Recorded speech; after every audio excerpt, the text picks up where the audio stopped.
Mesra alam dan tanpa bahan kimia berbahaya. Sebab itulah baja organik kini semakin menjadi pilihan para petani. Bukan saja menyuburkan tanaman, malah ia tidak membahayakan tanaman, haiwan dan manusia.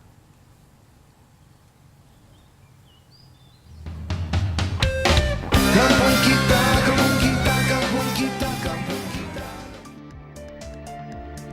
Di Kampung Terusan Ulu Kuala Pilah, baja organik dihasilkan daripada bahan buangan seperti batang pisang, lebihan sayur-sayuran dan buah-buahan. Produk baja organik botol atau baja organik Terusan Ulu lah mula dihasilkan sejak tahun 2007 hasil idea bekas ketua kampung di sini, Allahyarham Abdul Rahmat Deli, selepas mengikuti beberapa siri kursus dan latihan. Dengan bantuan pertanian, tunjuk ajar di pertanian, kita tambah baikkan cara membuat baja ni. Proses menghasilkan baja organik di sini dijalankan secara manual. Ianya bermula dengan mencincang dan meracik bahan buangan seperti batang pisang ini. Bagi menghasilkan baja organik yang berkualiti, berat bahan buangan haruslah sama dengan satu lagi bahan utama, gula merah. Bahan buangan terbabit digaul sebati dengan 3/4 gula merah. Selepas digaul sebati, baki 1/4 lagi gula merah ditabur seketika di permukaan bahan buangan dan dimampatkan. Ia kemudiannya ditutup dengan kertas mahjong dan diikat ketat menggunakan tiup getah terpakai. Hanya kertas mahjong digunakan bagi proses ini berbanding kertas surat khabar yang mengandungi karbon tulisan. Ia kemudiannya akan diperap antara 5 hari sehingga seminggu di dalam suhu bilik. Lebih lama diperap, lebih tinggi kualiti baja organik yang dihasilkan. Bagi mengelakkan kekeliruan, tarikh mula penghasilan dan tarikh dibuka akan ditulis di atas kertas mahjong itu. Selepas dibuka, bahan buangan tersebut akan ditapis bagi mengasingkan hampas dan baja organik. Hampas bahan buangan ini boleh ditabur di pokok-pokok besar juga sebagai baja. Manakala baja organik yang dihasilkan sesuai digunakan untuk semua jenis tumbuhan. Memang kita teruskan pembuatannya, penghasilannya. Bukan saja dari kalangan JKK, kita di belah orang ni, juga kita sekarang ni, kita adakan tiap-tiap hari Ahad. Kita gotong royong. Baja organik botol turut terpilih sebagai penerima Anugerah Ilham Desa peringkat kebangsaan anjuran Institut Kemajuan Desa pada tahun 2010. Kini produk botol dipasarkan di sekitar Pekan Juasih dengan harga RM10 sebotol bagi setiap liter. Abdul Karim turut menerima tempahan baja organik miliknya. Hantarkan foto menarik di sekitar kampung anda atau aktiviti di kampung anda menerusi Facebook. Buat naik gambar rakaman anda dengan menekan butang like di laman Facebook Kementerian Kemajuan Luar Bandar dan Wilayah. Seorang pemenang dipilih setiap bulan berdasarkan peserta yang memperolehi like terbanyak dan dipersetujui oleh para juri yang dilantik. Hadiah istimewa menanti anda. Sekian dulu untuk minggu ini. Seperti biasa, kemukakan cadangan dan pandangan anda dalam laman Facebook Kementerian Kemajuan Luar Bandar dan Wilayah. Jangan lupa muat naik gambar menarik kampung anda untuk dikongsi bersama. Saya Azwaliza Azman. Jumpa lagi.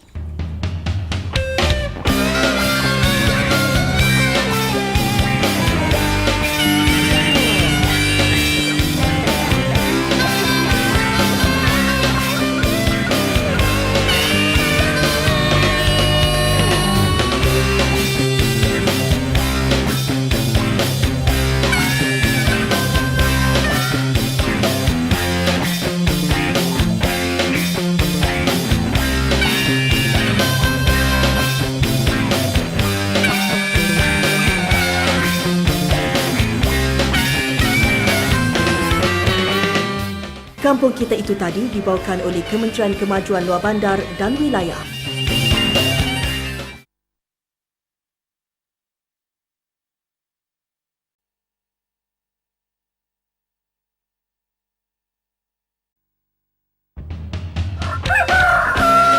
Kampung kita dibawakan oleh Kementerian Kemajuan Luar Bandar dan Wilayah.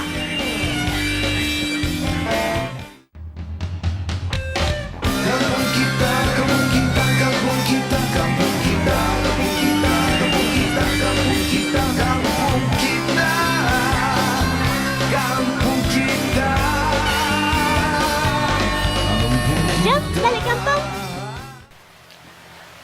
to PAI pi. To Are you ru? SA. Rusa. Okey, kita cuba tulis pula tupai dan rusa ni ya. Serius tak? Assalamualaikum dan salam sejahtera. Minggu ini kampung kita meninjau usaha Jabatan Kemajuan Masyarakat KEMAS dalam membantu golongan dewasa yang buta huruf menguasai 3M, membaca, menulis dan mengira. Melalui program pendidikan literasi fungsian ini juga, penduduk luar bandar khususnya di Sabah dan Sarawak diajar bidang kemahiran untuk memperbaiki taraf hidup mereka.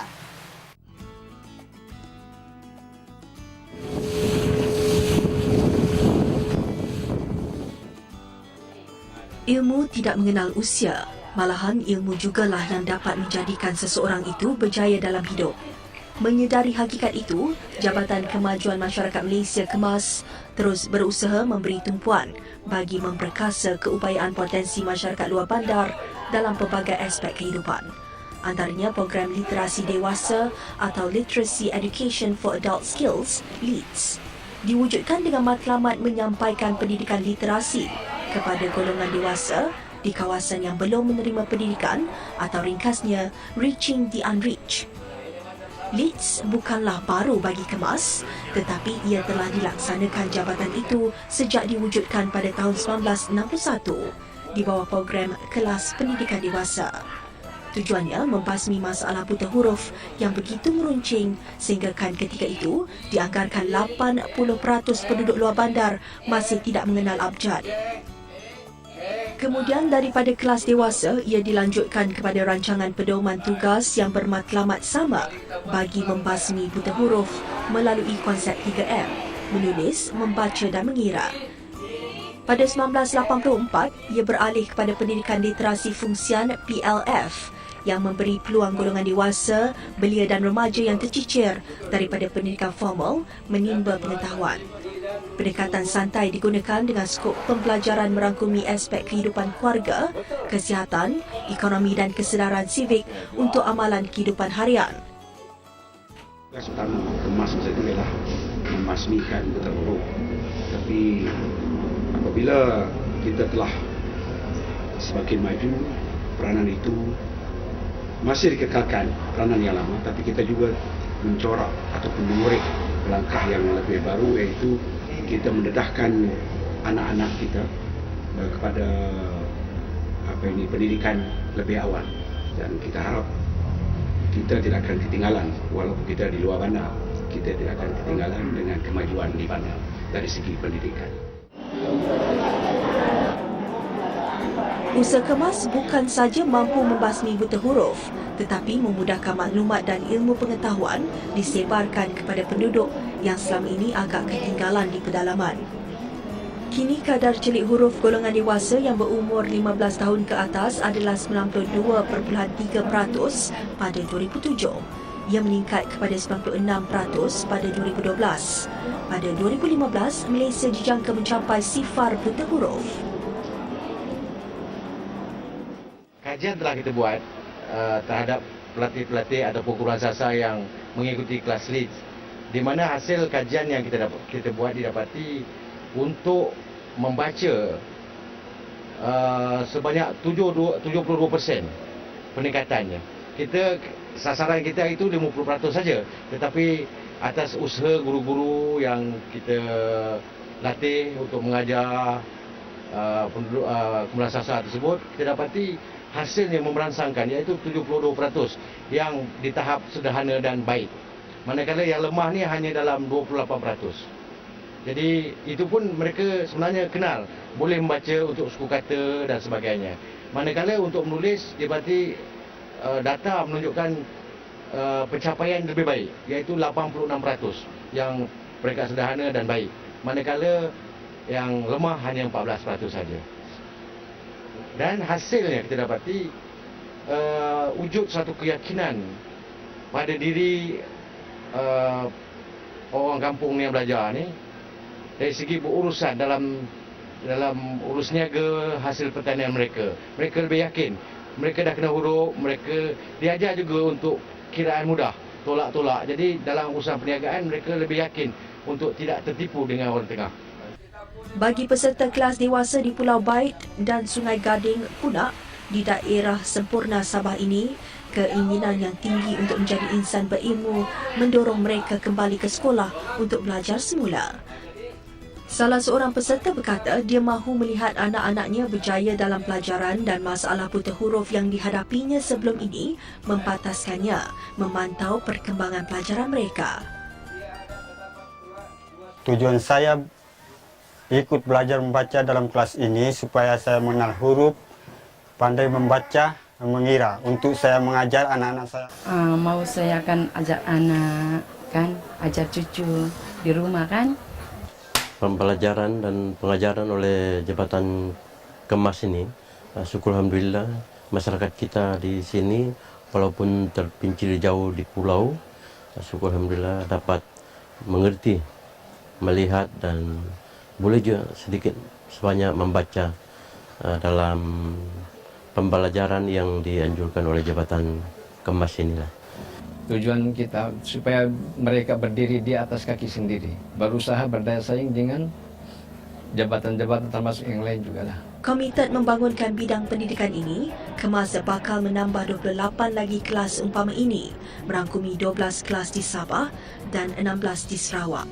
Turut dianjurkan Hari Literasi Luar Bandar untuk menyebarkan lagi maklumat tentang peluang pendidikan kepada semua rakyat. Program pada 10 hingga 13 Mei ini di Institut Kemahiran Mara Bintulu Sarawak ini kali kedua dianjurkan Kemas dengan pelbagai aktiviti untuk mengukur kemampuan peserta membaca, menulis dan mengira. Hari Literasi Luar Bandar ni kita adakan sambutan pada setiap tahun lah. Dan tujuannya adalah satu adalah untuk kita memberikan penghargaan dan pengiktirafan lah kepada peserta-peserta. Beberapa aktiviti kemahiran lain turut disediakan kepada penduduk luar bandar dalam program pendidikan masyarakat. Ia termasuk literasi komputer yang ditawarkan selama 3 bulan dengan yuran minimum RM150 seorang. Kelas komputer di Pejabat Kemas Sempurna ini misalnya, sejak dimulakan pada 2002, telah membantu ramai lepasan pelajar, Sijil Pelajaran Malaysia SPM dan Sijil Tinggi Persekolahan Malaysia STPM memperoleh Sijil Kemahiran Komputer. Kelas yang diadakan 5 hari seminggu selama 2 jam ini membantu meringankan beban pelajar luar bandar dari terpaksa mengikuti kelas komputer anjuran swasta yang lebih mahal yurannya. Kemas menyediakan untuk umum lah, siapa-siapa saja boleh belajar dan murah juga, sebulan hanya 50. Kami belajar selama 3 bulan saja. Lepas itu dapat sijil lah, untuk senang dapat kerja. Saya bersyukur kerana dapat menemukan kelas komputer ini di Sempurna. Selama ini saya belum pernah dengar sama adakah kelas komputer ini.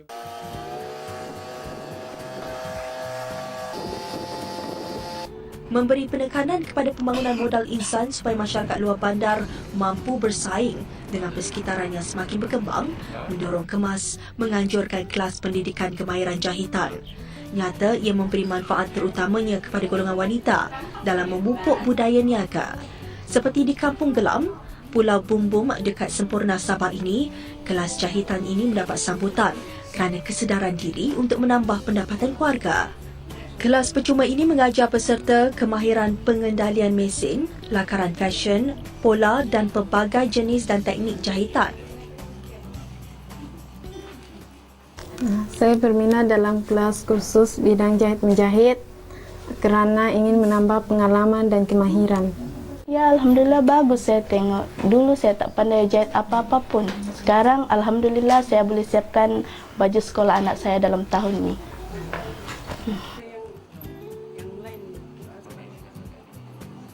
Nyata walau berada jauh di pedalaman, usaha meningkatkan potensi diri masyarakat di luar bandar tetap diberi perhatian supaya mereka dapat sama-sama tampil sebagai individu berkebolehan dalam meningkatkan kualiti hidup.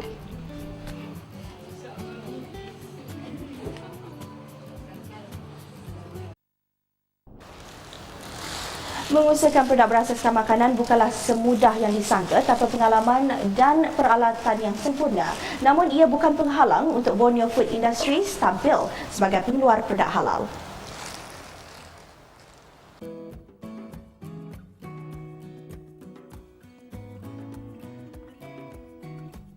Kilang pembuatan mi Borneo Food Industries di Kampung Bubur Lama, Semporna, Sabah mula ditubuhkan pada 29 November tahun lalu melalui Program Peningkatan Pendapatan PPP dengan kerjasama Pertubuhan Himpunan Lepasan Institusi Pendidikan Haluan Malaysia. Ia diperkenalkan oleh Kementerian Kemajuan Luar Bandar dan Wilayah KKLW sebagai salah satu program di bawah Skim Pembangunan Kesejahteraan Rakyat SPKR yang dilaksanakan bagi membasmi kemiskinan tegar masyarakat di luar bandar. Menerusi program ini, bantuan seperti kursus pelaksanaan, peralatan pembuatan mi, premis, bahan mentah, modal pembangunan dan operasi diberikan. Kita bawa peserta yang akan terlibat yang terlibat dengan kilang mi ni, lebih kurang 5 orang kita bawa ke Semenanjung, tempat latihan di Sungai Petani selama 2 minggu kat sana. Kita bagi latihan dia orang, cara-cara progres mi, cara-cara untuk nak menyediakan mi lah, everything lah, semua. Kemudian tu lepas dia orang dah boleh membuat mi, kita bawa balik ke Semporna ni. Kemudian tu kita minta dia orang mulakan industri itu. Menerusi tunjuk ajar dan pemantauan haluan Malaysia, siapa mampu menyangkal keenakan mi kering yang dihasilkan di sini? Ditambah lagi dengan kepakaran 6 pekerjanya yang mahir, membuatkan produk mi kering yang dihasilkan di sini sangat popular di sekitar daerah ini. Bagi setiap satu adunan mi, 6 kg tepung gandum digunakan. Ia diadun bersama 120 gram garam, 180 gram air, 110 gram air kapur, 6 sudu bahan pewarna dan 1 sudu serbuk CMC. Selepas sebati, adunan tadi akan digelek menggunakan mesin khas menjadi kepingan dough. Seterusnya, kepingan dough akan dipotong menjadi kepingan panjang berukuran kira-kira 30 cm setiap satu bagi memudahkan kerja-kerja membuat mi. Selepas itu, kepingan tadi akan dimasukkan ke dalam mesin pemotong untuk dijadikan mi. Ia kemudiannya digoreng selama 1 minit sebelum diangkat. Akhir sekali, mi kering ini akan dibungkus rapi untuk dipasarkan. Setiap bungkusan beratnya 1.8 kg dan dijual dengan harga RM7 mengikut harga kilang. Siapa sangka, dalam sebulan kilang ini mampu memperoleh hasil jualan hampir RM10,000. Jadi saya berharap kepada masyarakat kampung datanglah beramai-ramai membeli mi di sini, dan juga kalau ada belia-belia setuju dengan pendapat saya, datanglah kemari untuk membuat latihan buat mi di kawasan Bubur Lama ini. Kami berterima kasihlah kepada pihak KKLW bersama dengan Haluan sebab mengadakan program inilah. Program ini amat membantulah. Ketika ini, produk Borneo Food Industries hanya dipasarkan di daerah Semporna. Namun sambutan yang tinggi di kalangan pembeli, syarikat ini kini dalam perancangan untuk memasarkan produknya ke daerah-daerah lain di negeri di bawah bayu ini.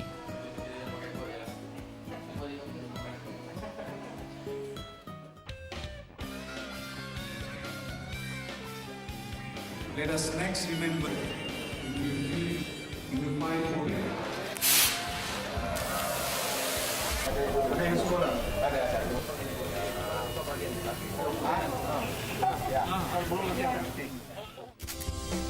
Hantarkan foto menarik di sekitar kampung anda atau aktiviti di kampung anda menerusi Facebook.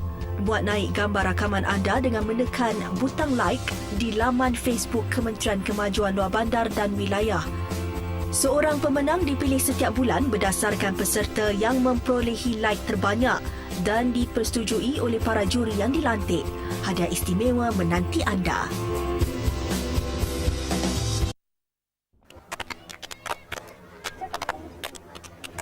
Tidak mempunyai dokumen pengenalan diri bagi mengesahkan status kerakyatan mereka menyebabkan anak-anak bajau laut ini tidak boleh mendapat pendidikan formal sehingga menjadi buta huruf, tidak tahu membaca dan menulis.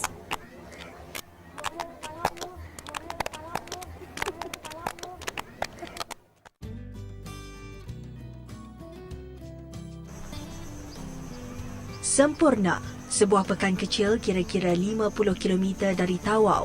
Di sinilah tumpuan penempatan masyarakat bajau laut atau pelaut.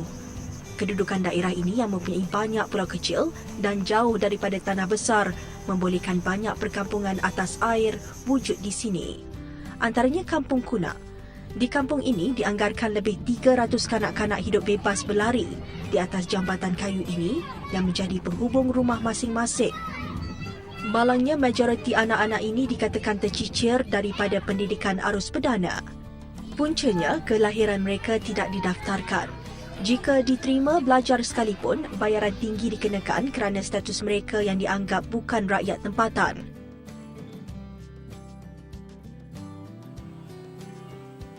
Membantu mereka, Pertubuhan Himpunan Lepasan Institusi Pendidikan Malaysia atau Haluan Malaysia dengan kerjasama Kementerian Kemajuan Luar Bandar dan Wilayah KKLW yang melaksanakan pelbagai usaha mendekati masyarakat bajau laut ini.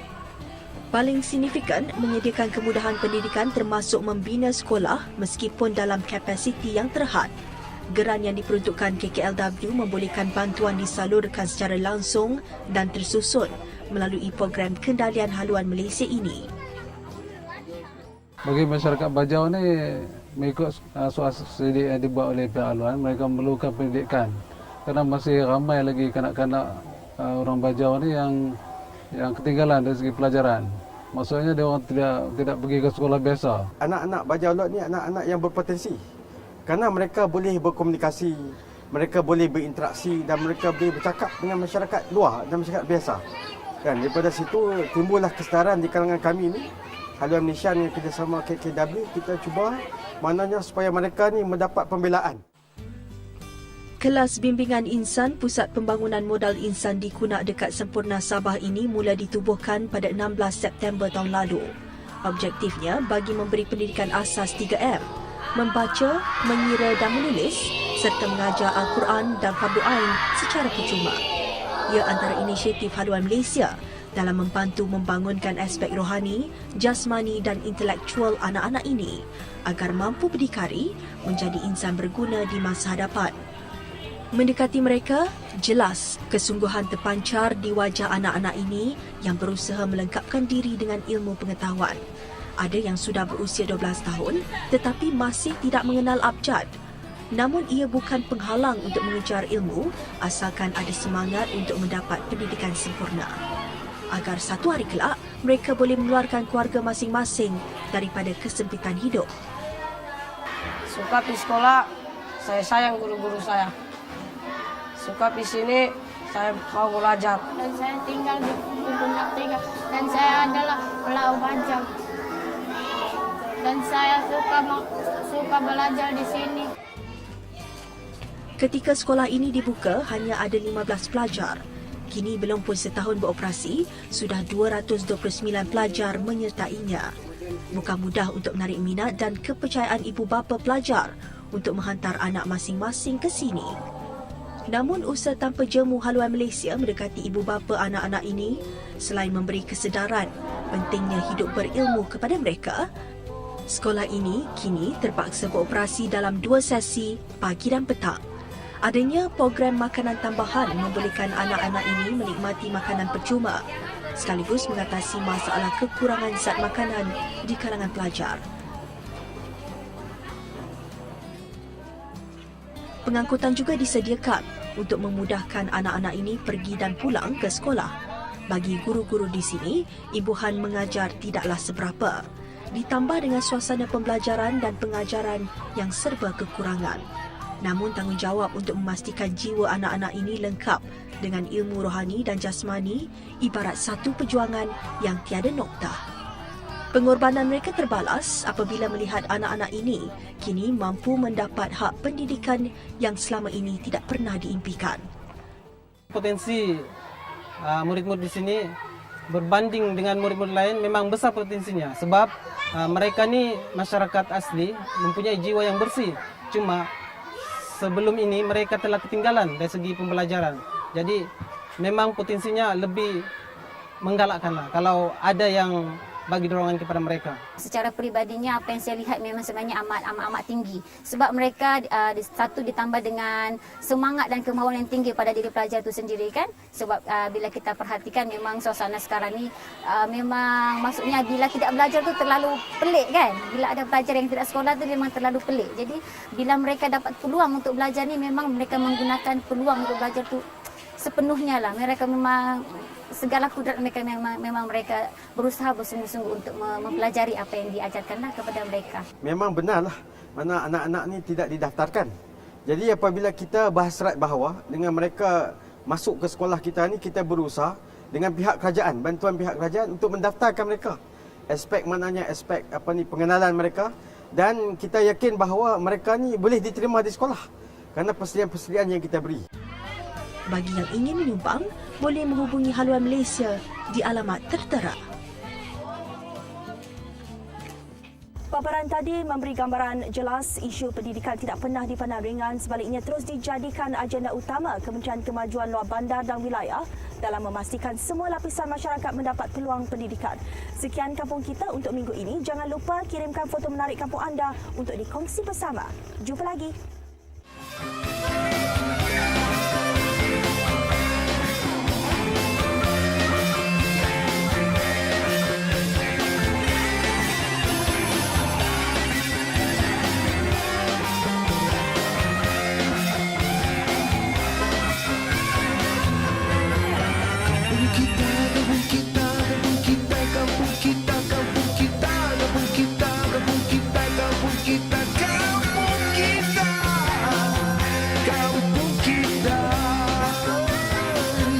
Sama-sama kita jaga.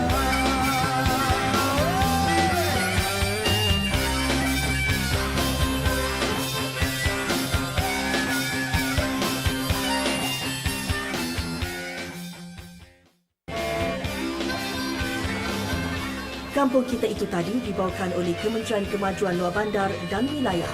Ya, balik kampung.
Kampung Kita dibawakan oleh Kementerian Kemajuan Luar Bandar dan Wilayah. Kampung kita, kampung kita, kampung kita, kampung kita, kampung kita, kampung kita, kampung kita, kampung kita, kampung kita.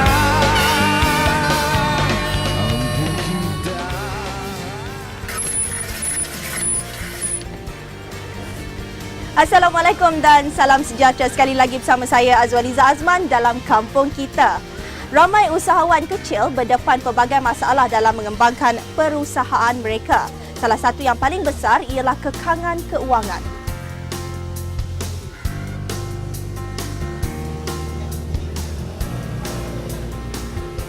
Justru skim pinjaman ekonomi desa atau ringkasnya SPED diwujudkan sebagai salah satu alternatif memberikan kemudahan pinjaman kepada usahawan luar bandar yang berdaya maju.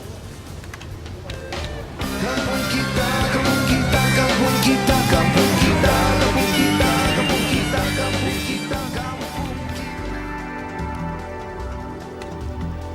Bermula pada Januari 2001, skim pinjaman ekonomi desa atau SPED diperkenalkan dengan beberapa keistimewaan untuk para usahawan luar bandar tanpa penjamin, tanpa cagaran dan dengan tempoh bertenang selama 6 bulan.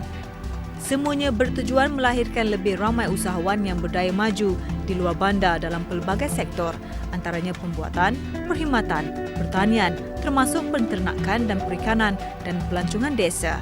Berbeza dengan pinjaman komersial, SPED diperkenalkan untuk membiayai pembelian mesin dan peralatan, modal kerja bagi membeli bahan mentah dan mengubah suai premis perniagaan. Untuk pengetahuan semualah, terutama bakal usahawan ataupun usahawan yang ingin buat pinjaman SPED, kita di kementerian tidak memberikan cash money ataupun wang tunai, tetapi kita ataupun kementerian akan membekalkan peralatan, mesin dan juga modal kerja yang diperlukan oleh usahawan. Dua bank pelaksana, Bank Rakyat dan SME Bank dilantik bagi membantu kementerian menilai dan mengeluarkan pembiayaan kepada usahawan yang berpotensi. Pembiayaan antara RM20,000 dan RM500,000 disediakan bergantung kepada beberapa kriteria yang telah ditetapkan. Melalui pinjaman SPED ini, kita telah memberi satu lagi keistimewaan, iaitu subsidi 30% ataupun kita panggil mukasah. Mukasah ini adalah merupakan satu insentif yang mana sekiranya usahawan-usahawan tersebut membayar mengikut jadual yang telah ditetapkan dan tidak pinjaman mereka dijadualkan semula, maka dia berhak mendapat